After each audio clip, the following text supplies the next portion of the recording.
Now, News Watch 12 Sports.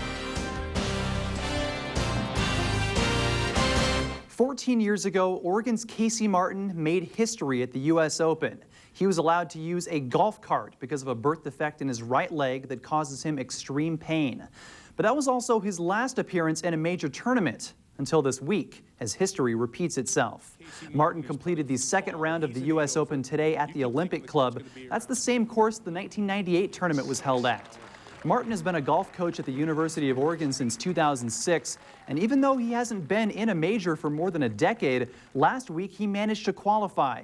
He shot 5 over par this afternoon and finished at +9 for 2 rounds, missing the cut by just 1 stroke.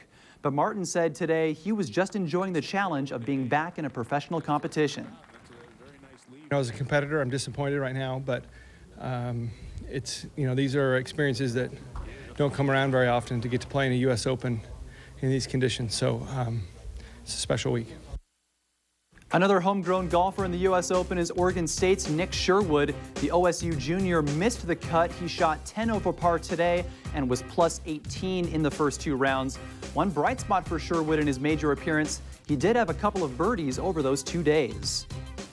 After helping the Crater Comets baseball team to a second-place finish in the Southern Oregon Hybrid, one senior is being honored as one of the state's best. Corey Wynant was named to the 6A All-State team after he batted .355 with 7 home runs and 22 RBIs.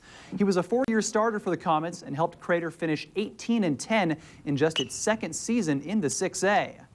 And Southern Oregon very well represented on that All-State team. Joining Wynant in those 6A honors were Tyler Bennett of Grants Pass and 3 players from Roseburg, Connor Newell, Jared Priestley, and Josh Graham.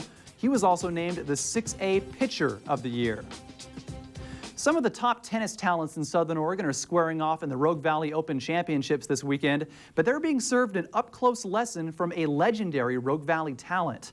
Former Medford star Jonathan Stark was the #1 doubles player in the world in 1994, and he won the French Open Doubles Championship. He's at the Rogue Valley Open this weekend, and earlier tonight he took part in an exhibition doubles match at the Rogue Valley Tennis Club. He teamed with Medford's Will Forsyth in a best-of-3 sets match against Oregon women's head coach Paul Reber and Oregon assistant Maya Kovacek. Stark grew up playing at the Rogue Valley Tennis Club and says it's a lot of fun to come home for this event each year, pick up a racket, and get back into the game. My heart's here, and so just to come back and be able to do fun stuff and to get involved and to maybe get some kids excited about playing tennis is kind of makes it worth it for me. The Rogue Valley Open will continue through the weekend at the Rogue Valley Tennis Club. Singles and doubles championships are scheduled for Sunday. Take your pick, competing against some of the best martial artists in the country or the best in the world. A Medford teenager isn't making a choice. He's going up against both.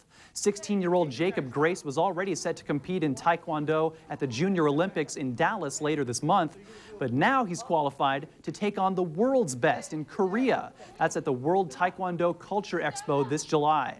The 16-year-old says it's a dream come true, but he knows he has to stay focused for the competition that awaits him. Play of the night takes us to Wrigley Field. Cubs host the Red Sox, bottom of the second. This is Cubs pitcher Ryan Dempster. He sends a fly ball to right. Adrian Gonzalez makes a dive, can't get it, and that ball goes all the way to the corner, so Dempster gets the green light. How many times is he going to get that in his career? Flies around the base paths, or as fast as a pitcher can fly around the base paths, gets in with a stand-up triple. It's just the second in his entire career, and also just his second hit all season.